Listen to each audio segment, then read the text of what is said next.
जय श्री कृष्णा भक्तों, राधे राधे। वैष्णव परिवार भक्ति रस में आपका बहुत बहुत स्वागत है। आज हम जब गोपियों की विरह वेदना सुन करके भगवान श्री कृष्ण कन्हैया जी रह नहीं पाते हैं, राधा रानी का वियोग जब उद्धव जी से भगवान श्री कृष्ण जी सुनते हैं तो देखिए किस प्रकार वो कदली वन में जाते हैं उनसे मिलने के लिए। तो आज के अध्याय में हम यही श्रवण करेंगे। प्लीज़ वीडियो को एंड तक देखिएगा और अभी तक आपने चैनल को सब्सक्राइब नहीं किया तो प्लीज़ चैनल को सब्सक्राइब कर लीजिएगा। तो चलिए कथा प्रारंभ करते हैं। श्री कृष्ण का कदली वन में श्री राधा और गोपियों के साथ मिलन, रासोत्सव तथा उसी प्रसंग में रोहिताचल पर महामुनि ऋभु का मोक्ष होता है। तो आज के अध्याय में हम ये श्रवण करेंगे। बहुलास्म ने पूछा, मुनि साक्षात भगवान ने ब्रजमंडल में पधार कर आगे कौन सा कार्य किया? श्री राधा तथा गोपांगनाओं को किस प्रकार दर्शन दिया? गोपियों के मनोरथ पूर्ण करके वे पुनः मथुरा में कैसे आए? विपेंद्र, आप परापरवेत्ताओं में सर्वश्रेष्ठ हैं, अतः ये सब बातें मुझे बताइए। अब श्री नारद जी देखिए क्या कहते हैं। संध्या काल में श्री राधा जी का बुलावा पाकर स्वयं भगवान श्री कृष्ण सदा शीतल कदली बन के एकांत प्रदेश में गए। अपनी प्रेमिका से मिलने के लिए एकांत में जाते हैं। इसका मतलब ये नहीं है कि आप गलत अर्थ निकाल लें। वो हमारे भगवान हैं, उनकी बराबरी कोई नहीं कर सकता है। राधा रानी महालक्ष्मी की अवतार हैं, तो उनकी बराबरी कोई नहीं कर सकता है। वहाँ जिसमें फुहारे चलते थे, अब कदली वन की प्रशंसा करते हुए क्या कहते बताते हैं नारद जी। वहाँ पे फुहारे चल रहे थे, ऐसा मेघ महल था, रंभा द्वारा चंदन छिड़का जाता था। यमुना जी को छोड़कर प्रवाहित होने वाली मंद वायु ठंड जल के कारण बिखेरती थी और सुधाकर चंद्रमा की रश्मियों से निरंतर अमृत झरता रहता था। ऐसा शीतल कदली वन भी श्री राधा के बिहार नल की आँच से भस्मीभूत हो रहा था। इतना शीतल था, लेकिन उनके वियोग से वो भी जल रहा था। श्री कृष्ण से मिलने की आशा ही राधा जी को निरंतर उनकी रक्षा कर रही थी। वहीं गोपियों के सारे यूथ आ जुटे, जो सैकड़ों की संख्या में थे। उन्होंने श्री राधा जी से निवेदन की, माधव पधारे हैं। यह सुनकर साक्षात वृषभानुवर की पुत्री श्री राधा सहसा उठी और सखियों से घिरी हुई वे श्री कृष्ण को लिवा लाने के लिए आई। इतना सुनते ही उन्होंने श्री हरि को आसन दिया, पाद्य अर्ध और आचमन आदि मनोहर उपचार प्रस्तुत किए। साथ ही कुशल पूछने में अत्यंत चतुर श्री राधा श्री हरि से आदर पूर्वक कुशल पूछती जाती है। कोटि कोटि तरुण कंदर्पों के माधुरी को हर लेने वाले श्री हरि का दर्शन करके राधा ने संपूर्ण दुख को उसी प्रकार त्याग दिया जैसे ब्रह्म का बोध प्राप्त होने पर ज्ञानी गुणों के प्रति तदात्म्य का भाव छोड़ देते हैं। कीर्ति कुमारी ने प्रसन्न होकर श्रृंगार धारण किया। श्री कृष्ण यही कहते हैं, प्रेमी के बिना प्रेमिका का कुछ नहीं बचता है। उनका श्रृंगार भी नहीं था, लेकिन श्री कृष्ण भगवान के आते ही उन्होंने श्रृंगार धारण किया। न कभी चंदन लगाया, न पान खाया, न सुधा सदृश स्वादिष्ट भोजन ही ग्रहण किया, न दिव्य सेज की रचना की और न कभी किसी के साथ हास परिहास किया।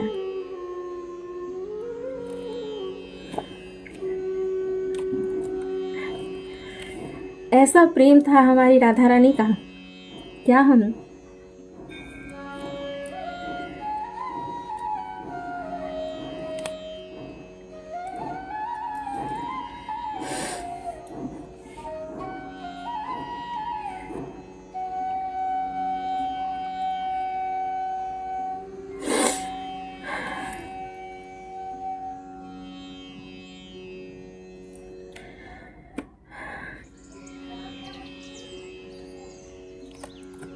सॉरी भक्तों।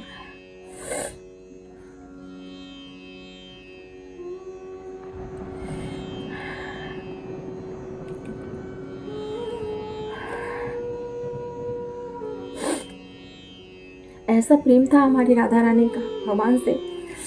क्या आज के ज़माने में कोई कर सकता है इतना प्रेम?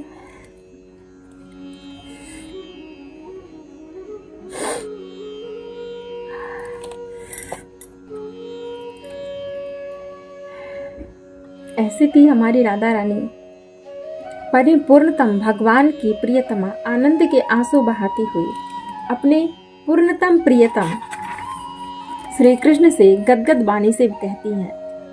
राधा जी कहती हैं, प्यारे यादवपुरी मथुरा कितनी दूर है जो अब तक नहीं आए। वहां तुम क्या करते रहे? मैं अपने एकांत दुख को कैसे बताऊं? तुम तो सबके साक्षी हो, अतः सब जानते हो। राजा सौदास की रानी मदयंती, नल की प्यारी रानी दमयंती तथा मिथिलेश नंदिनी सीता, इन तीनों में से कोई यहाँ नहीं है। फिर किसको सामने रखकर इस बैरी विरह के दुख का वर्णन करूं? उनसे भी ज्यादा दुख है मुझे, क्योंकि जनक नंदिनी तो श्री राम जी के साथ बनने गई थी। नल भी अपनी दमयंती भी नल के साथ गई थी, लेकिन राधा रानी तो अकेली पड़ गई थी। ये गोपांगनाएं भी मेरी जैसी परिस्थिति में ही है। अगर उनसे अपना वियोग शेयर करती तो वो भी तो उनकी ही तरह थी वो। अतः वे भी कभी इस दुख का निरूपण करने में समर्थ नहीं है।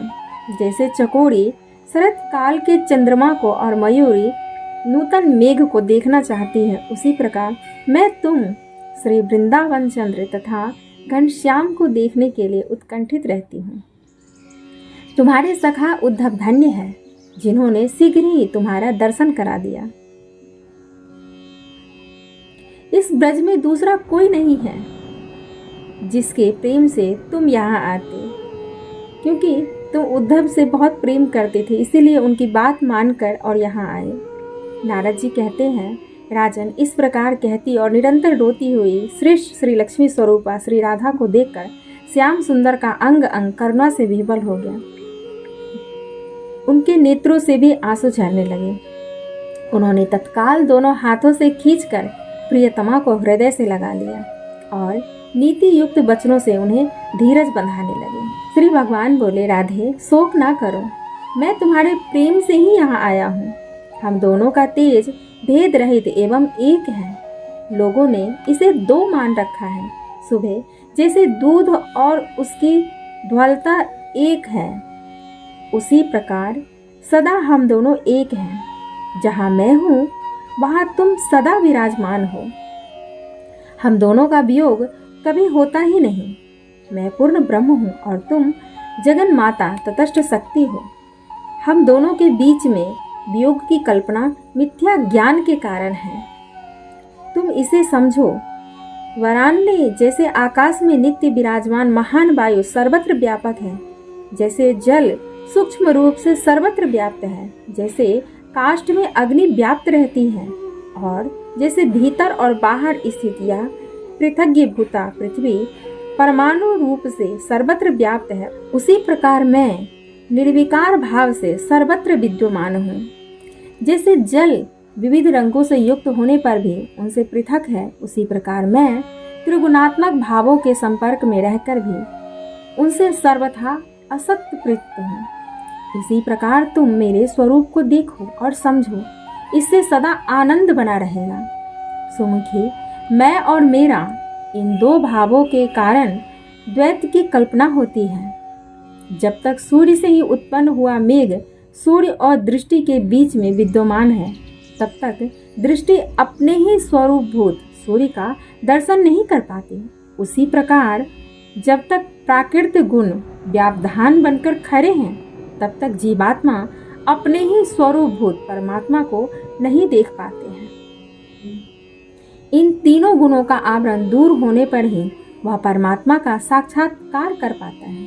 यदि मन गुणों विषयों में आसक्त है तो वह बंधन कारक होता है, और यदि परम पुरुष परमात्मा में संलग्न है तो मोक्ष की प्राप्ति कराने वाला होता है। इस प्रकार मन को बंधन और मोक्ष दोनों का कारण बताया गया है। उस मन को जीतकर पृथ्वी पर असंग होकर विचरे भामिनी लोक में मन का संपूर्ण भाव यानी संबंध दोनों ओर से परस्पर की अपेक्षा रखकर होता है, एक ओर से नहीं होता है, किंतु प्रेम स्वयं ही किया जाता है। अतः मुझ में अपनी ओर से ही प्रेम करना चाहिए। प्रेम के समान इस भूतल पर दूसरा कोई भी मेरी प्राप्ति का साधन नहीं है। भगवान को प्राप्त करने का एकमात्र साधन है उनसे प्रेम और सिर्फ प्रेम। नारद जी कहते हैं, राजन श्री हरि का यह वचन सुनकर कीर्ति नंदिनी श्री राधे ने गोपियों के साथ उन माधव श्री कृष्ण का पूजन किया। तदनंतर कार्तिक पूर्णिमा की रात में गोपियों और श्री राधा के साथ रास मंडल में उपस्थित हो साक्षात श्री हरि ने मुरली बजाई। ध्यान रखिएगा, कार्तिक पूर्णिमा की रात। राजन यमुना के निकट रास की रंगभूमि में श्री राधा तथा अन्य सुंदरी ब्रज रमणियों के साथ श्री राधा वल्लभ श्री कृष्णचंद्र शोभा पाने लगे। रास में जितनी गोपांगनाएं थी उतने ही रूप धारण करके वृंदावन अधीश्वर श्री हरि दिव्य वृंदावन में विहार करने लगे। उनके चरणों के नूपुर और मंजीर बज रहे थे। बनमाला उनकी शोभा बढ़ा रही थी। पीताम्बर पहने, एक हाथ में कमल लिए, प्रातः कालिक सूर्य के समान कांतिमान मुकुट धारण किए वे सुवर्णमय कुंडलों से मंडित हो, बेत की छड़ी लिए बंसी बजाते हुए मेघ की सी कांति वाले श्री हरि नटवर बेश में सुशोभित हुए।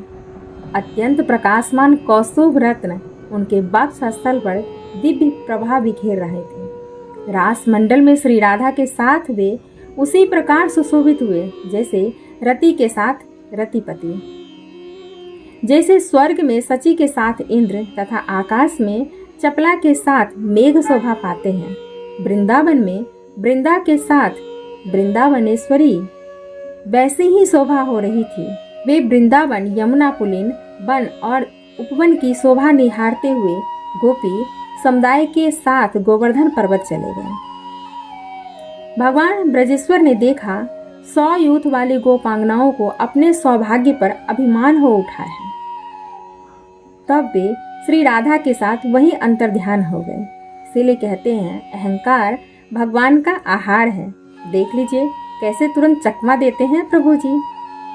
अब वे गोवर्धन से 3 योजन दूर चंदन की गंध से सुवासित सुंदर रोहिताचल को चले गए।